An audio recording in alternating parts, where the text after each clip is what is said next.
Hi, y'all. This is Kristen Chenoweth. Hi, I'm Gloria Stefan. This is Sarah Bareilles. Hi, I'm Patty Lapone. This is Lin-Manuel Miranda. You're listening to the Broadway Podcast Network.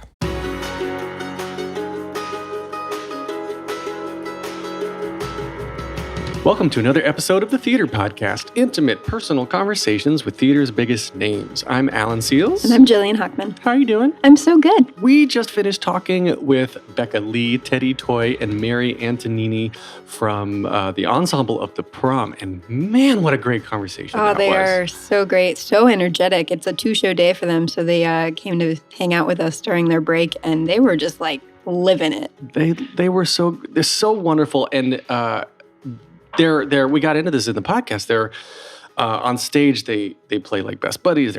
They're playing teenagers in high school together, and the energy, that friendship is real. Like it comes across on stage, but in real life, the three of them talking to each other, they were just like, and they've been together for years with the out of town tryouts and the workshops and everything, and then bringing it to Broadway. Yeah, it carries across so well. It's very clear that they all care about each other a lot, and they are more than just coworkers, their family. Mm-hmm.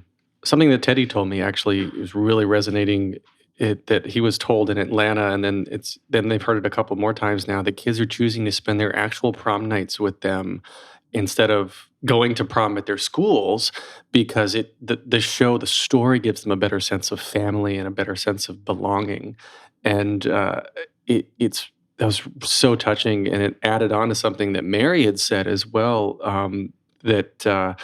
Like it's the gay couple in the third row that's sitting there crying and holding hands because they're finally seeing their story brought to life and the struggle that they go through. And the realization to Mary specifically that now younger kids and people going through this probably don't have to struggle as much as they did. That's the hope. Yeah, this story is one that this wouldn't have been possible even to just get this show on a stage 20 years ago. Probably not. So seeing this come to life for every age now is a huge deal, and only more and more important now. Yeah, I agree. So this is a non-standard episode in that it is 3 people, but my gosh, it's a good one. Please, everybody, enjoy this episode with Becca Lee, Toye, and Mary Antonini. Here you go. 1, 2, 3.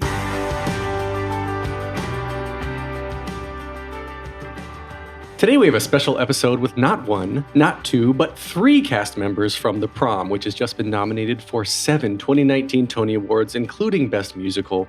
As ensemble members, they arguably have some of the hardest roles in the production. Becca Lee, Toye, whoops. I'm so glad that happened. Becca Lee, Toye, and Mary Antonini, welcome to the Theater Podcast. Thank you. We're talking off mic. You're like, don't say that. I was thinking, okay, I guess I should definitely not say. You should for sure say Toye. Toye. You get close enough. Toye a lot. Yeah, I get asked. They're like Toye. I'm just silent-y. Toye. All right. Yeah. All right. So standard on the podcast, we get into your humble beginnings of what made you who you are and how you got to where you are now. So let's just start. Becca, tell me where you were as a kid. Where did you grow up? How did you get into theater? So funny enough, I'm from Indiana. The Prom takes place in Indiana. I was a cheerleader my whole life. I played cheerleader in the Prom. So, I, from as early as I can remember, always wanted to move to New York and be on Broadway. My mom loved theater. We listened to cast albums all the time.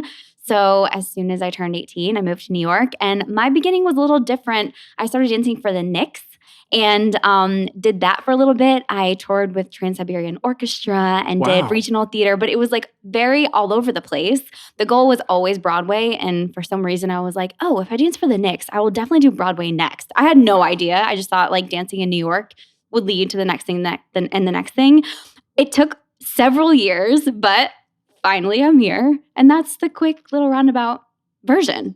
Well, how many years? So it was several years of dancing for the Knicks, or did you dance for the Knicks for a few years and then go on to something else? Yeah, I danced for the Knicks for a couple years, realized I can't really do that and regional theater, so I started doing regional theater shortly after that, all over the place. And then booked the Prom Lab in 2015, and that led me to Broadway now, thankfully, which is amazing to have been Right. on this journey for so long.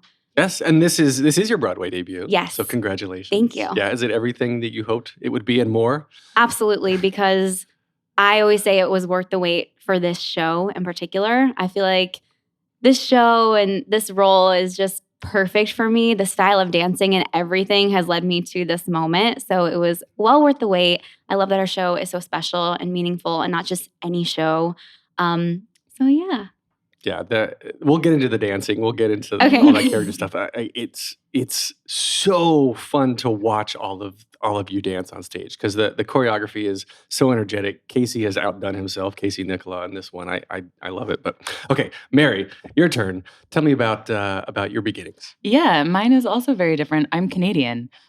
So that's not usually the Broadway isn't usually on our radar. We look at Stratford Festival and the Shaw Festival as being really high up in our country as far as music theater go. So I went to school in Toronto and I worked at Stratford and I was doing Jesus Christ Superstar at Stratford and they brought it to Broadway. So that's how I ended up in New York the first time in 2012. And then when we closed, we were all sent back to Canada. So I worked on my green card for several years. Once I got my green card, I moved back, and the Prom was the first show I did with my green card in 2015. No kidding. Oh, so Yeah. you booked the workshop. Yeah. We actually, All all three three of of us were part Yeah. of the very first time they added dance. So, so that's how I got sort of back.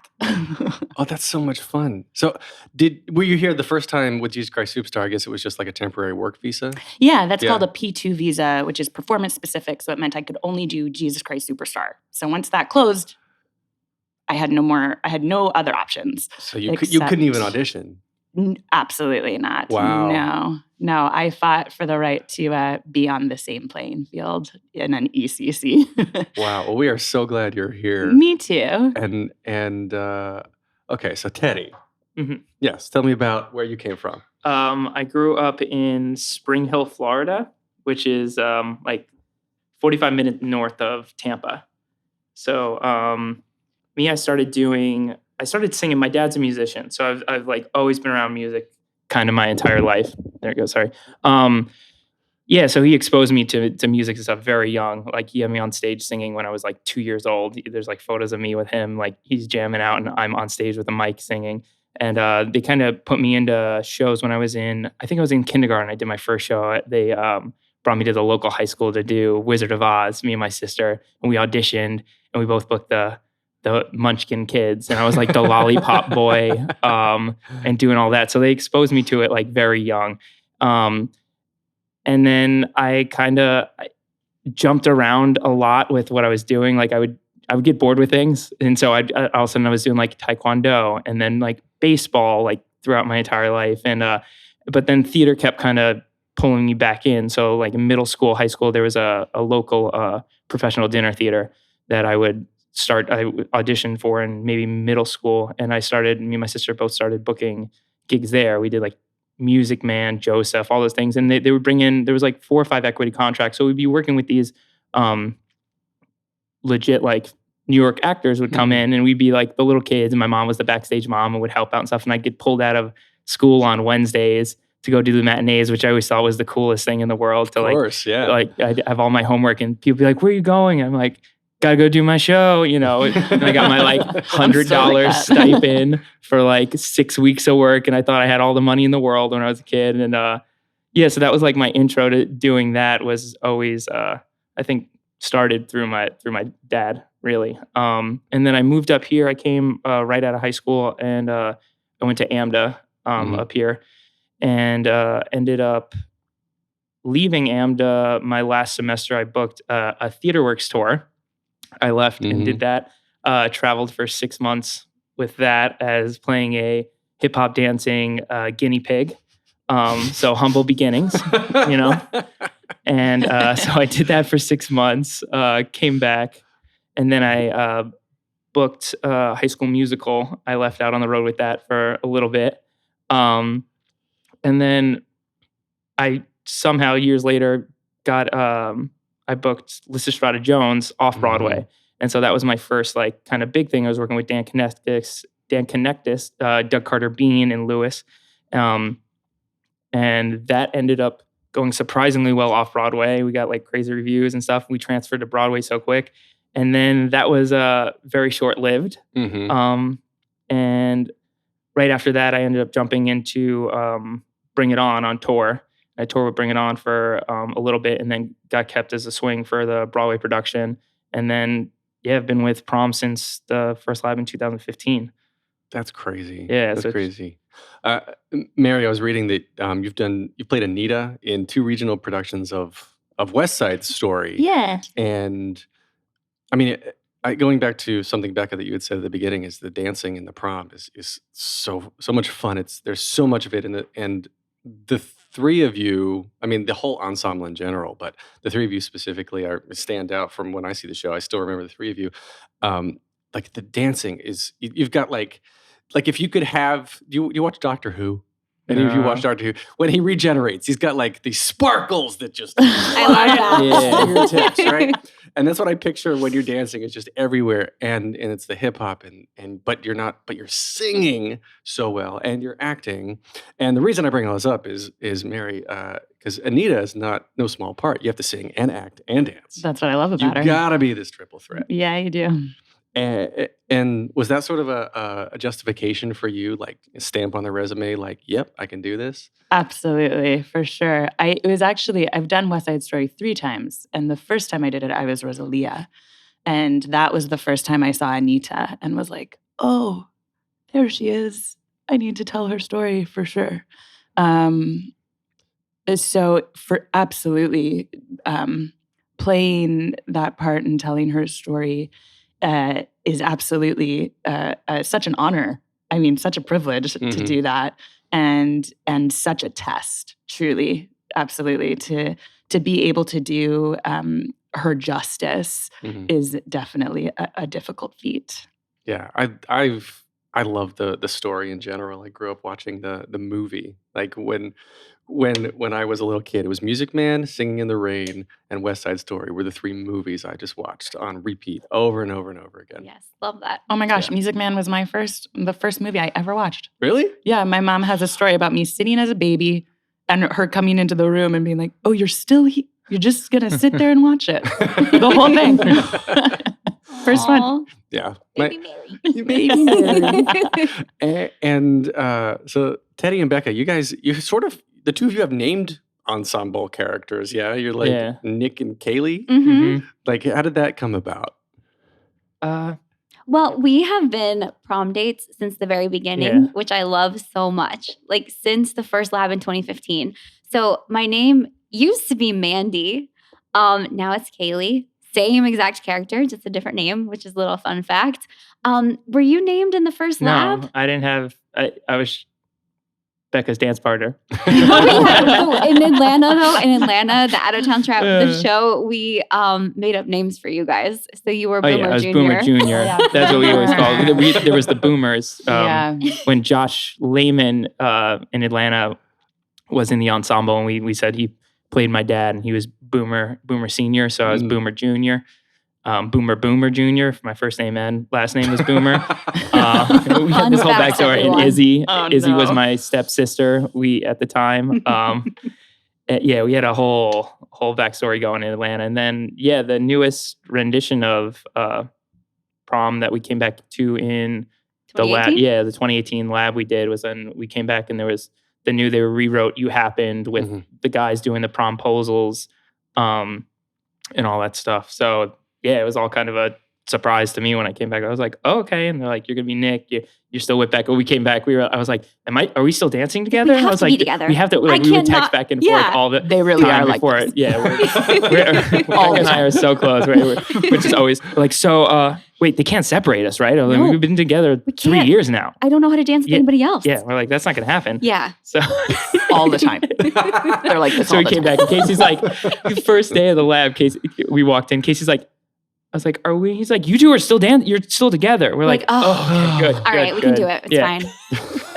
Well, did Casey help you guys like find the backstory, or was he just like, you have to have something, just go out and put it together? And like, Mary, do you have a character too that?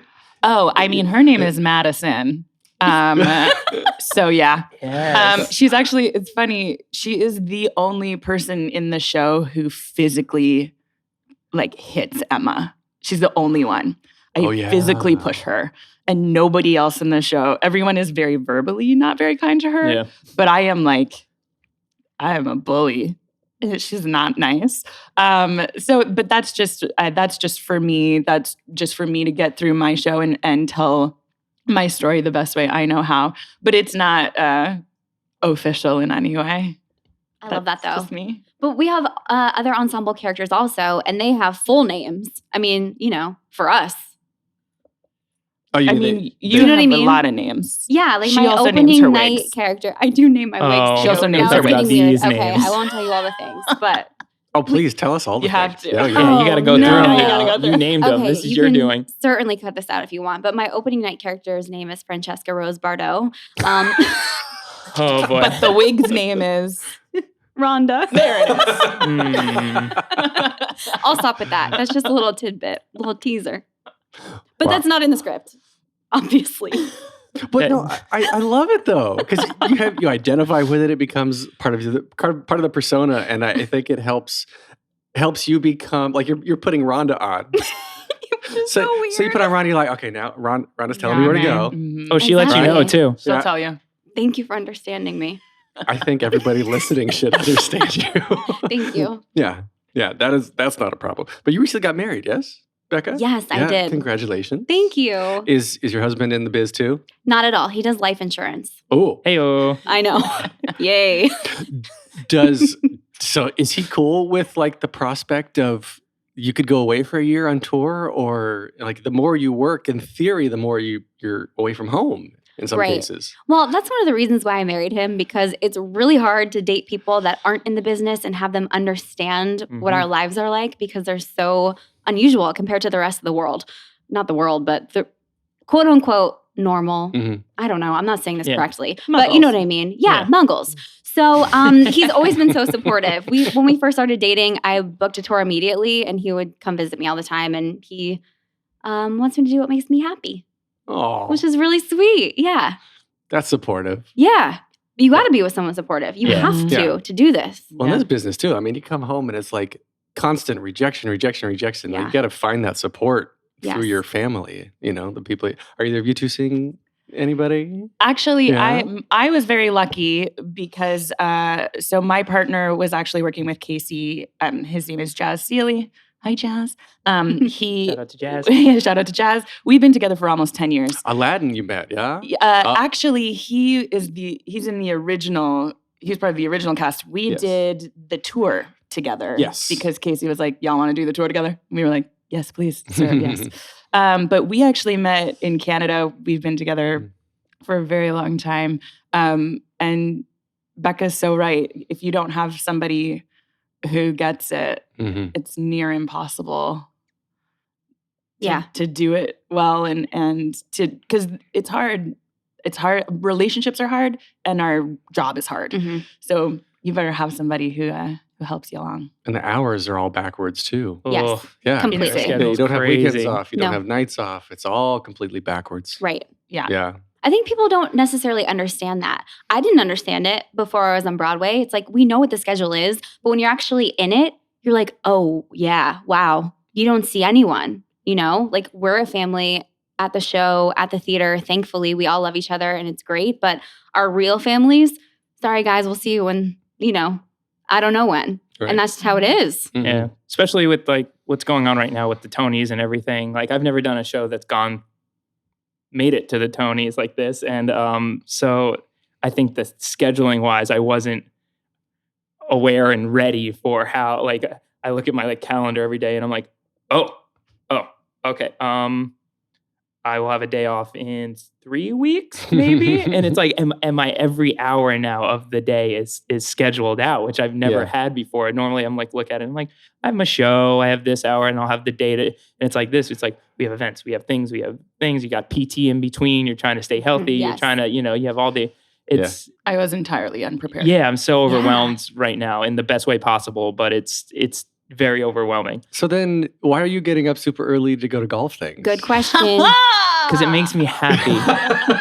It gives me peace and sanity in the chaos. So you're blushing a little bit. It's hilarious. So you're sitting here with a PGA hat on. We were talking about this off mic before we started recording. So you're a huge golf fan. Yeah. So where did that come from? About like 4 or 5 years ago, and which is hilarious. It's like I'm from Florida. You would think I grew up doing it and stuff. And like my dad's an avid golfer my entire life. He was every weekend played with his guys. He had his and like I grew up in a clubhouse, but I never was into it. Like he tried like once, I think, me and my sister on a weekend or something. And I was like, nah, not having it. So I picked it up randomly. My buddy Blakely Slaybaugh, who's a performer, asked me to go to this place out in Queens, like a pitch and putt. And I was like, sure, that sounds fun. We were off. And so I went and I started playing. We did the one round and I was like, oh, this is nice. I was like, we're outside. I was like, there's trees everywhere. I was like, there's no buildings. I was like, this is cool. I'm into it. So I told my dad that day and I was like, hey, I tried like a pitch and putt golf course. And he's like, oh, I was like, yeah, I liked it. He's like, do you want me to, I'll send you a full set of clubs. And I was like, if you want to, sure. And I had a full set shipped to me within like 3 days. Like he just had like a bunch of clubs because he just stores everything down there. So yeah, I get a full complete set.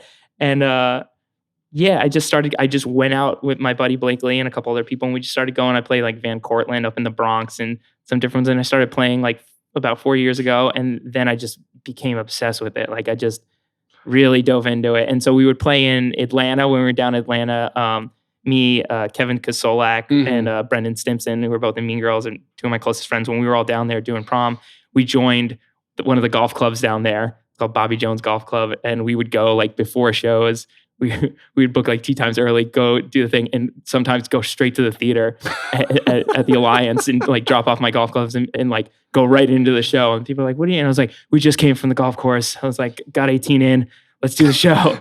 And that's kind of how I'm at now. It's just like, it's my like zen moment. Yeah. Exactly. Yeah. It just gives me peace. And I really enjoy just like being out in the nature when you're around the concrete buildings. Oh, I totally, most of the days, it's like so nice to just escape. Yeah. And growing up in Florida, it's like I grew up kind of just being outdoors and beach and, being able to play and be outside. And it's like, I don't really feel like I get that much anymore. So it's my, like, I try to get out like once a week just to. Well, I applaud you for recognizing that need this early in your career. Yeah, I need it.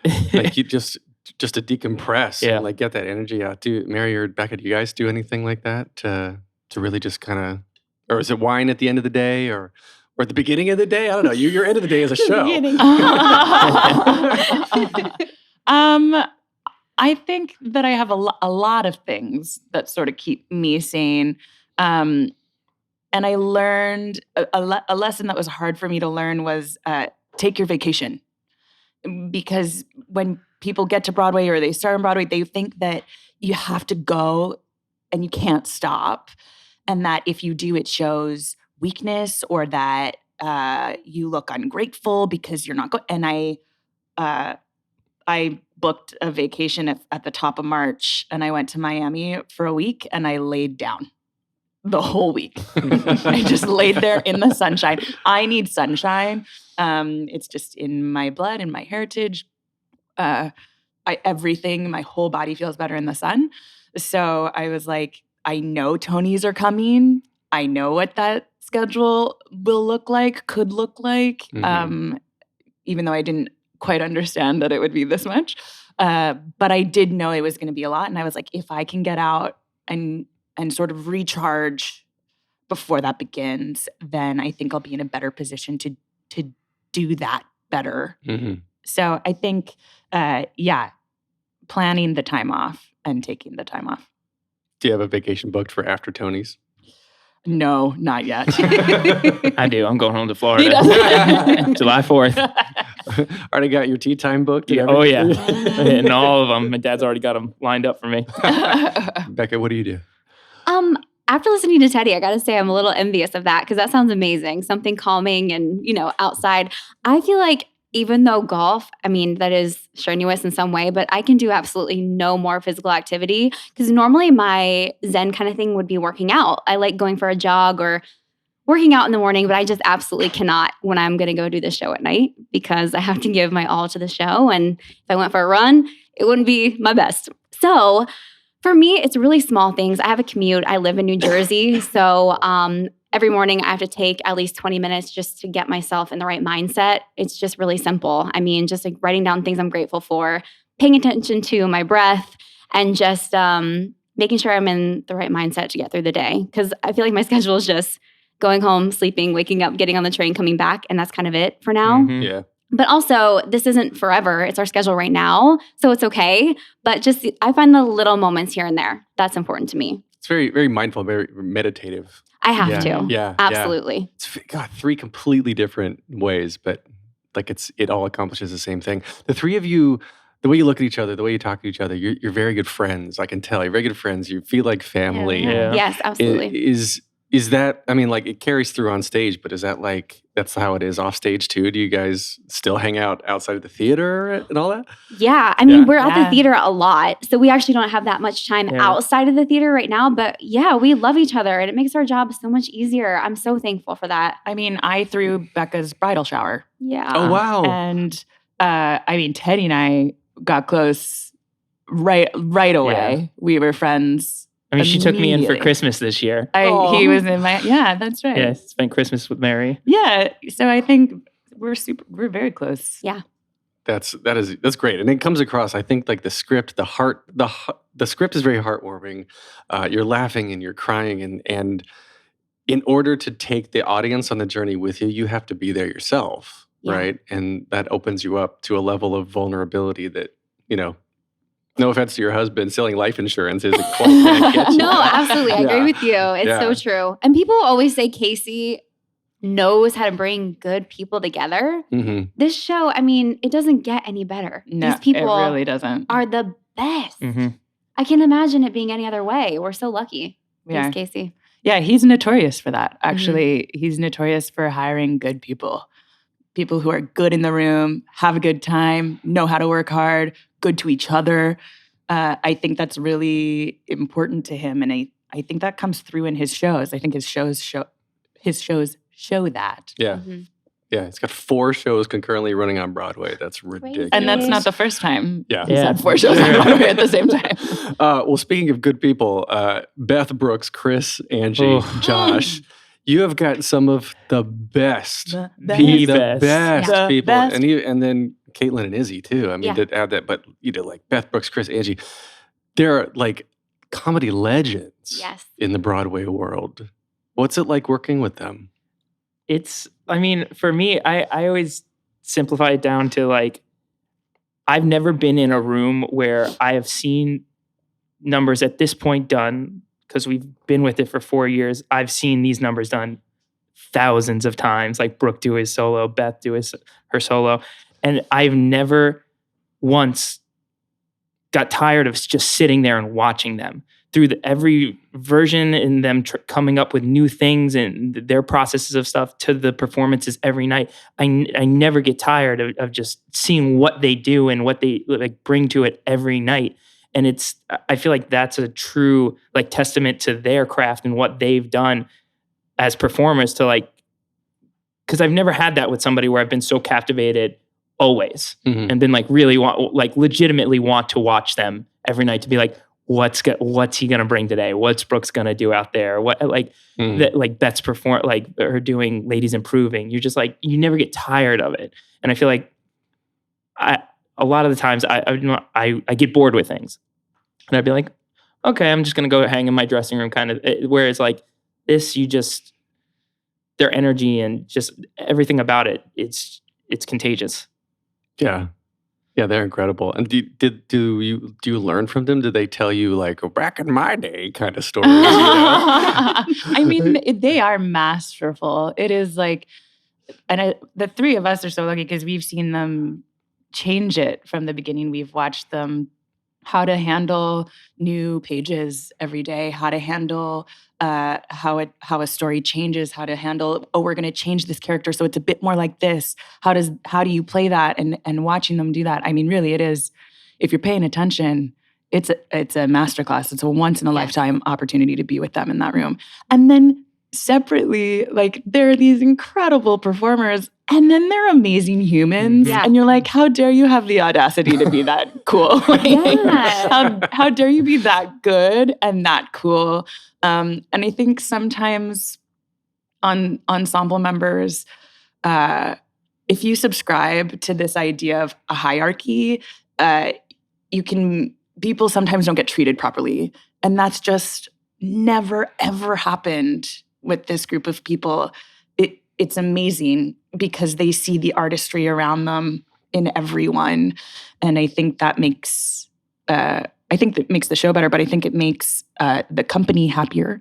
And I think it makes the work better. And it shows them, I mean, it really shows them off as like killer human beings. Like they're just so cool. Yeah. I think that we have such a good connection with them too. Cause like even when we were down in Atlanta, we had this thing we called the lanai. It was like the front area of the hotel that we were out. And like every night we'd get done with the show or rehearsal and stuff. And like Angie or Beth and Brooks, they'd be like, see you on the lanai. And it was like one of those things that we'd all come down there after the show or rehearsal and meet up and just hang with them for a couple hours. And we would all just talk and chat and like, just get to know them as people, and they would tell us stories of things, and it was like one of the first times I got to see the difference between like all three of them of how they work with stuff like Brooks, Beth, and Sieber. Because I remember I came down one afternoon and Sieber had a whole new set of script pages, pages and stuff, and Sieber's like, all right, he had like one drink or something like that. He's like, I got to go upstairs and memorize these for tomorrow. And Brooks was like, I'm not doing that. He's Absolutely like, it's going to not. change tomorrow. He's like, why? He's I'm like, not why even are you? looking at it. Yeah, Yeah. he's like, why are you going to bother? And Sieber's like, well, I can't get it in my feet unless I have. And Brooks is like, absolutely not. You know, and Beth's like, well, and she's like, it's And just Angie so would funny. pour you a drink. Yeah, and when Angie you get would be down like, there, Angie pour you a drink. Yep. And so it's just so funny to see the differences with all of them of how they work with each of like, and to see their brilliance and the spectrums of how they get it accomplished. Because I feel like I would be like Sieber, where I'm like, I have to know what I'm saying and to be able to like get up there and do something, and to watch Brooks to be like, it's gonna change. I'll have the pages in my hand. We'll figure it out. It'll change. And But of course he's genius. he's just so with everything. Yeah, it just Doesn't comes matter. to him. Like, it's fun like watching them all do their thing. Does your choreography, did that evolve? Did that change over time? Like you come in and say, all right, here you're doing a fan kick, and then tomorrow it's 3 pirouettes. Or, you know, like do you have trouble, the three of you have the trouble keeping the changes straight in your head? A lot of it's been pretty much the same since the beginning. From the dance perspective? Yeah. Tonight Belongs to You has not changed one step, right? Since the first. Only teeny tiny things. Okay. Like it's like from a point to a punch. Yeah. Yes, you're right. Those things are hard. Yes. When you're trying to small clean details. it and you're like the tiniest details. That is hard. Yeah, you're right. Most of the choreography has stayed very similar though. Love Thy Neighbor used to be probably at least a minute longer or even longer than that. I'd say because we cut we cut 3 minutes off of that, I think. Yeah, and I think so often backstage, thank you, Lord, for cutting that I can feel my because quads and I my don't know if I would my make hamstrings it. still Yeah, we now. used to kick our face and Yes. do a layout. Oh, I don't know. Yeah. There was a layout. Yeah. That's not in there anymore. No. Yeah, Casey's very good at giving choreography that looks very challenging. I mean, it is very challenging, but I think that he knows can be sustained 8 shows a week. No. I would say, I mean, when we were coming into this, it was more like, get ready, kids. Like, you got, like, start training hard. Like, that's from the last labs and stuff we were doing, it was like I kept having to one up myself with the choreo to sustain it, to be able to sing it, to be able to jump around, because it's more like a high intensity interval training class. Yes. You go from 0 to 100, and you're like, I feel like in a lot of other dances and stuff, you get a gradual flow to it, and then this is, I mean, we're starting the dance, we're jumping, we're sliding from the back of the stage to the front, and then we're just nonstop jumping heart rate. I was wearing a heart rate monitor for about 2 months during the entire show. And Tonight Belongs to Us, my heart rate would go into 90% of its max heart rate. So if my heart rate was going up to like 180, 82 to 184 for 2 minutes straight, like through that entire number. So it's just like, it doesn't stop. It's relentless, his stuff. So it was coming into it is like, we had to kind of train for it to stay there. So I was like, we were always in contact. I was texting Becca all the time. I was like, all right, I've been running miles every day. Running like when we had and our breaks singing. in between, like the couple months off between we started. Yeah, I was like running, training, like trying to sing while doing that. I was doing I was flipping tires when I was down in Florida. I was just like Lifting doing weights, all kinds of everything. stuff just to try to get in shape for this. Yeah. I It's was intense. doing the Aladdin tour when they did the last lab. So I didn't do it. And they had me come in and do 3 days of boot camp before we started rehearsal for Like, Jasmine is the not Broadway. Not And I was Jasmine's friend being like, hey girl, what's up? And yeah, totally different kind of dancing. But my only goal was to not throw up in rehearsal. That was my only goal. I was like, let me not embarrass myself in front of these new people I haven't met yet. Y'all don't know me. I better not throw up in rehearsal. That was my only goal. Wow. How long did you have to get in shape? I mean, I guess I sort of knew what it was going to be, and I will not tell my age, but I have been with my body longer than many of the people in the show. So finding the efficiency of movement, I have worked on that.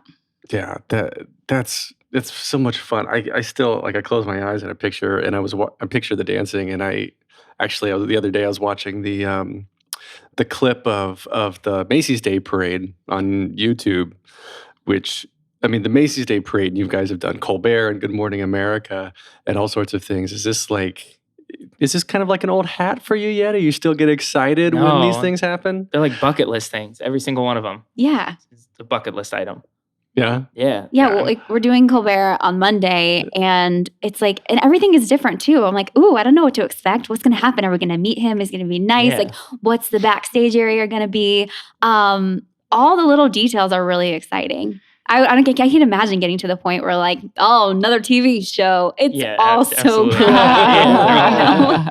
Yeah. Seth Meyers was cool because we were walking. I mean, obviously Seth Meyers is very cool, but also we were walking by like the SNL set, and like that was very cool to be in the same space that that artists you adore were also there. Yeah. That's very cool. And I actually sprained my ankle the morning of Macy's Thanksgiving Day Parade. So I sprained my ankle on I wore these massive boots in that number. And in the rehearsal beforehand, we like rehearsed at 7 or something like that, really early. And I sprained my ankle, and then we went and we sat in the trailer, and I put a cold Diet Coke on my ankle. I wrapped it up, and then we did it, and it was totally fine. Took Thanksgiving Day off, healed that mother up, went back the next day. It was good. Well, Crazy. It was like 18 degrees outside cold. anyway. I mean, it was ice. I was immediately icing it without doing anything. But Yeah, also, yeah, just people, just outside. yeah, people don't know that when you're dancing on that surface, it's not even. There's like, It's just the concrete. They had It's just No. painted or whatever they concrete. call the sewer caps. manhole, Yeah, yeah. we're dancing on there's a stuff manhole for sticking half up. of it. It's cold I out. didn't even think They just put about a Yes. big Macy's sticker over the street. Yeah. Yeah. So There's a bunch of bumps and stuff in that road. I would have just assumed it was a stage. Nope. No. Like a little raised platform or Marley or anything. No. They said See, sticker. stuff people need to know.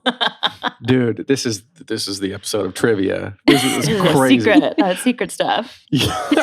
Well, speaking of the celebrities and stuff, like people come see the show, they come backstage. Is there somebody that you've heard was in the audience and you're like, Mary. Oh my gosh. It Are happened you in gonna cry? Probably. It happened in Atlanta too. So Courtenay, Courtney Collins, we call her Courtenay. She plays Mrs. Green in the show. And we were in Atlanta and we were talking and I was like, how's it going? She's like, oh, I have a friend from school here in the audience. I was like, okay, cool. That's great. And I leave the dressing room at the end of the show and Laura Linney is standing there. And I lost my mind. And I'm pretty like I'm don't really lose my mind. Like I was on The View for JCS. So like I met Whoopi, and like Aladdin was in LA. So tons of people were there, like Jennifer Garner, but they were always there. Laura Linney, I don't know why it's her, but like, I mean, I do know why because she's amazing. Yeah. But I burst into tears. Courtenay's friend from college was Laura Linney from Juilliard. Yeah. How very dare you? How very dare you? So a couple of months ago, she was like, hey, Mary, Laura's here. And I just wanted to let you know. And I was like, yeah, that's cool. That's cool. I'm fine. That's totally great. So this time I did get a photo and now my life is complete. It's great. Oh. What about Becca, Teddy? I don't know.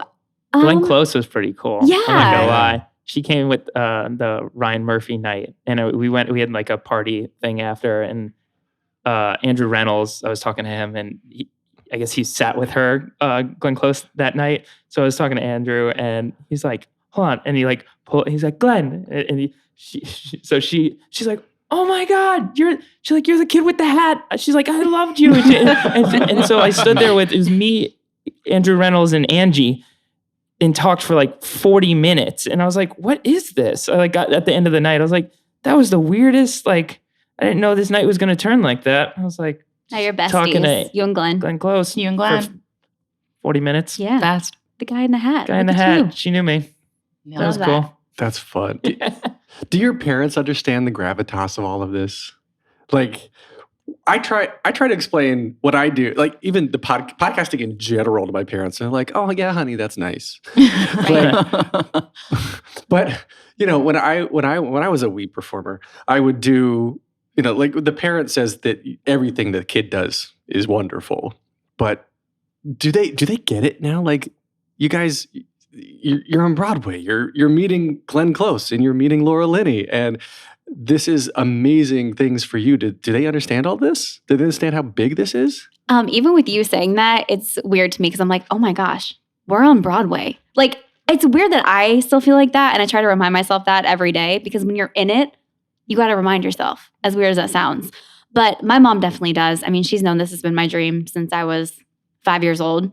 And she's so proud, but she's the same way. She's like, I can't believe you're on Broadway. I'm like, I can't believe I'm on Broadway. And, you know, we just go back and forth. It's weird, but true. No, I can't believe it. No, I can't believe it. I know. So dumb. Yeah, I mean, my parents they've always been just the most supportive. So like with this especially, because they've kind of been along for the ride with this one. They came to Atlanta 2 separate times during previews and the end. They were here for my opening night with this. And just, they're kind of my support system for my own mental, like, self too, because they constantly checking in to just my mom's every day, like sending me text, even in between shows. Like today, she already texted me a couple times, being like, "Hey, how are you? Are you holding up? Are you things good?" She's wonderful. His mom is awesome. They came to They're so sweet. They were here for opening, like I said, but then we had the Macy's performance rehearsal, and they came outside, and my dad's like waiting outside in the cold, and just so excited, like to be standing there, like watching everything happen. Like he gets the most excited, where I'm like, most of the time, I'm just like super chill. I'm like, yeah, we're doing this thing, we're doing that. And they're like the most excited people in the world about everything I got. And they're like yelling at me. They're like, get excited about it. And I'm like, I am excited. I'm like, this is my excited level. Like, this is where I'm at. This is like, you should know me. But yeah, they're great. They're really great. That's fun. My mom takes it off of me, usually. So depending on where I'm at, she's like, are you excited about this? Okay, great. So now we're doing that. Right. So she usually takes it off of me. And I think Broadway is incredible. But I think the work you do is the work you do, regardless of the stage door you walk in. So for my mom, I think she's always just been like, wherever you are and whatever art you are doing, if you're doing the dream, it actually doesn't make a difference where. So if I'm on stage, she's there. Oh, that's beautiful. Yeah, that is like the perfect mom that just supports you no matter what, because as long as you're happy, she's happy. In regards to audience feedback and like stage door experiences, I know that through stories with other people in the prom, they're getting a lot of very personal things being told to them at the stage door. Does anything stand out for any of the three of you? I mean, the story itself is very heartwarming and very touching, and it's there's a lot of representation on a Broadway stage that wasn't there previously. Yeah, That's right. I would say the thing that stands out to me the most out of the entire prom experience actually hasn't been in New York. It was in Atlanta. We got done with one of the shows and we came out, and in the lobby there'd be the kids hanging out. And I remember one night specifically, there was like a handful of girls and a couple guys, and we were saying hi to them, and then they're like, tonight's our prom night. And we were like, oh, that's cool. Did you like come after? And they're like, no, they're like, we felt more supported and more like welcome here than we do at our own school. So we wanted to spend our prom with you guys. Like, this is our prom. And that was like the first time that I was like, ooh, I was like, this is heavy. This is heavy for me. This is that like, no. And that's kind of like the biggest, I think, from an audience perspective that I've seen and interacted and have told me personally how it's like affecting them without like getting deep into detail about their lives and stories, but like just that general, like, we feel more at home with you guys. Mm-hmm. Like, this is our prom, this is our home. And yeah, to like have that for them was something super special, I felt. Damn, that's beautiful. Yeah. Either two of you? I've gotten several letters and people tell me really detailed things about their lives, kids. Some of it is similar to what happens in our show. Maybe they were scared to come out to their family or friends. And I mean, they make me cry, the things that people say, because it's like this show, and they haven't even seen it, some of them. It's just they've heard the cast album or they see clips when we performed on television or whatever.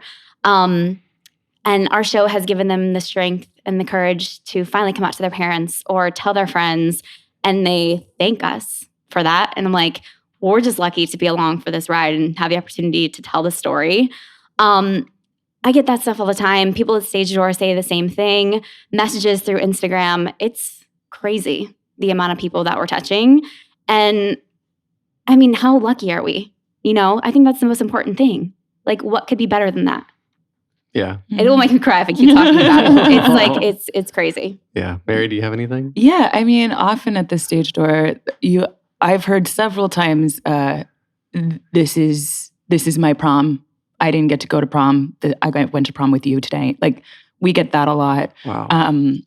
One that gets me all the time is, we all play kids on stage. So the teenagers, it makes sense to me when the teenagers are moved. I love that. It's when I see somebody who's lived their whole life and seen how hard it was for them, when they see that there's a show about this now and they start crying, that gets me every time. Like, anytime there's like an older gay couple in like the third row crying or like holding hands, these people who have fought their whole lives to be loved and be seen as equals. I can't even imagine what it looks like to see something made for you and to know that people coming up behind you may not have to struggle in that same way. That one, they always get me. They always get me, the older people. Yeah. Oh, I love that. I love that so much. So we'll wrap up here on the podcast. And there's always 3 standard questions that I ask everyone to wrap up. And each of you will get to answer this. Let's start with Teddy. Very simply, what motivates you? Ooh. What motivates me? I think for me, it's my family and the people who like have always supported me the most. Like this is like, I love doing this, and I love seeing them enjoy seeing me do what I love. You know what I mean? So it's like that. I feel like that's always been the motivating factor in my career, is like I love this, and to see them so supportive and happy of me doing it and like doing the thing, like actually doing it, is what keeps me going. Cool. Mary? It's a hard question. I think it's like the tiny voice, the tiny voice inside of you, or inside of me rather. I think it can be really easy to get caught up in ego and the bright lights and and the excitement of it. But when I really think about what lights me up and what starts the fire, it's a tiny voice, that the instinct to tell someone's story that needs to be told. I love that. Yes. Becca? I would say when I wake up in the morning, my goal is always to try to make someone else's day better in some kind of way. I think it's really important if I find what brings me joy, and then that emanates to others and brings them joy also. Maybe it's on stage. Maybe it's doing a random act of kindness at the grocery store. Spreading your sparkle. Yeah. Something as simple as that. It can be big or small. That's it. All right. Next question, and we'll start with Mary on this one. What advice would you give to your younger self and younger people now listening, starting out down a similar path? I think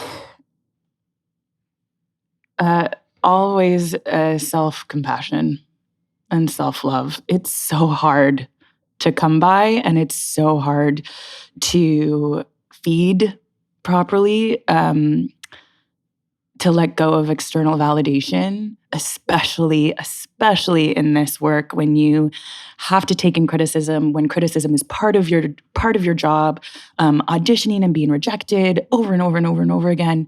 If you don't have that self-love or self-kindness to yourself, I'm not sure you can get through it. I really do think that's sort of number one. Love yourself. Love yourself. Mm-hmm. And then I always say, eyes and ears open, mouth closed for the young people, because that's how we all learned from our peeps, for sure, from our leads. And I'll add now, phone down. That's right. Exactly. Yeah. Oh my gosh. Yeah. Oh my goodness. Phone down. You're Put your absolutely phone right. away. Just turn your phone off. Yep. Put it away. Yeah. Becca? Advice I'd give to my younger self is to enjoy the journey more, because there were definitely years that I was sitting there like just beating myself up because things weren't quote unquote happening fast enough. You have to trust that everything is happening in the perfect time for you. I totally didn't think that. So I just felt miserable for like 3 years when I didn't book one job. And it's like, no, find the joy in every day. Your time is coming. Just keep going. Cool. Teddy? I would go with the same line as Mary, in the sense of like, I felt like I was always trying to compare myself to people when I, like, early on in my career and everything. I was trying to figure out like who I am and what I am and how do I fit in this crazy industry. And I feel like looking back, I would just be like, do you? Like, you've got your own unique style, your own thing. You don't have to compare to anybody. Like, just be the person you are, and like you'll fit into the whatever is out there eventually. And that's kind of like what I've learned, I feel like, over in the recent decade of stuff is I'm like, oh, this is where I fit. I never had to be those people that I always like thought were better than me, or I thought I needed to sound like this guy or have these kind of vocals or dance like this kid, or some of my friends who were just constantly doing shows and stuff that I was just comparing myself to. And I feel like if I just like would have let that all go and just been like, it maybe would have helped me a little more ease into it. Cool. All right. So final question, and Becca, we'll start with you. This is the hardest question. Oh, wonderful. If you can only see one show for the rest of your life, but you can see it as many times as you want, what show would you see? Can I not pick The Prom? You can pick any show you I've want. never seen The Prom, and I really want to see it. Get out. No, I do. You guys are all giving me judgment eyes. No, I'm just letting you talk. They're like, you haven't done it long enough. You want to watch it for the rest of your life? It is a very good show. They're giving me judgment eyes. It's okay. I'm sticking to it. I don't care. I want to Gotta watch get her it. swung out. Yeah, we need to swing We you need to out. get you swung out. You need to be swung out. And no judgment eyes. I saw him. No. It's okay. I understand. Don't come for me. Teddy, what would you see? Assassins. Ooh, good one. I was obsessed with it in high school, and it's just been a show. I love history, and I love Mhm. that dark Steven Sondheim. Neil Patrick Harris came to the show yesterday. I didn't get to say hi, but I didn't I was know a he big there. fan You of didn't him. see him? Oh, yeah, you had to He run went up- for your train. He hung out with Brooks. Oh, what would you see, Mary? Honestly, I don't know. I think my default answer is West Side Story, just because that history is so deep. But I'm sure there are a million. Yeah, well, there's no wrong answer. Well, thank you. So, Mary, we'll still start with you. Where can we find you online? Oh, I am not online a lot, as Becca knows. We share a dressing room, so she actually fills me in every day. I come in, I'm like, what happened in the world today? And then she shows me. But on Instagram, I am at Mary Emily 18. This is Becca here. I'm at Becca Lee Backstage on Instagram. And this is Teddy. And Oh, because we have to announce ourselves. Well, I don't know. notice your There's no voice change. voices. Okay. We have different voices, Becca. Jeez. You can find me at Teddy Toye, Toye, silent E. Toye. Yeah, on all Instagram, Twitter, and all that stuff. Toye. Teddy Joey. Yeah, that could be like the another Jersey boy that didn't make it. Teddy Hey, Toye. hey, Hey, what's going on? I like that. We can find more of me at theater_podcast on Instagram and Twitter, facebook.com/officialtheaterpodcast. Please support us if you can, theaterpodcast.com/Patreon. If you want to email feedback at thetheaterpodcast.com, listen and subscribe. Please leave a rating. This is produced by Jillian Hockman. And thank you to Jukebox the Ghost for the intro and outro music. 3 of you guys, you like Jukebox? I I love was in one of their Jukebox. music videos. What? Really? What do you mean? Yes. Which one? I'm obsessed Somebody. with Sound of a Broken Oh Heart. my God! Yeah, well, you're gonna hear their music when you listen to this episode. Yeah. That's so cool. Back, yeah. I didn't know this. Yeah, Jillian here has known them forever. What? Yeah, and I've I'm known them obsessed now with for them. what, a year and a half? Very cool. Something Wow. like that. Yeah. Anyway, Mind blown. blow. Yeah, Teddy, Mary, Becca, thank you so much for this. This has been a lot of fun. Thank you for having us. Very cool. Take a deep breath, make the world a little colorful.